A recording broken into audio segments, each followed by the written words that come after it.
Beauty Empire star Kaylin Alcantara, slaying sa El Nido, Palawan. Ang co-star naman ni Kai na si Barbie Forteza, nagre-ready na ring bumiyahe pa South Korea para sa taping ng kanilang upcoming series. Di raw niya alam kung magkikita pa sila ng other half ng barda na si David Licauco bago umalis dahil nasa loob pa ito ng bahay ni Kuya. I'm just really proud of him. Ako, to be honest, parang wala akong ganong level ng lakas ng loob para pumasok sa loob ng bahay ni Kuya. People call my walk Pambansang Manika Walk. Miss Universe Philippines at Tisa Manalo rumampa sa Fast Talk with Boy Abunda. Ikinwento rin kung bakit siya nadapa noong coronation night.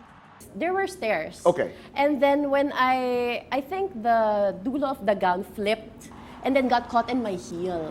The moment I fell, I just wanted to get up. I knew I didn't want to be there for I just wanted to get up as fast as I can. Despite her fall, always ready raw siyang tumayo at tapusin ang kanyang misyong makuha ang susunod na korona para sa Pilipinas. I am Atisa Manalo and I am Miss Universe Philippines 2025. Aubrey Carampel, nagbabalita para sa GMA Integrated News.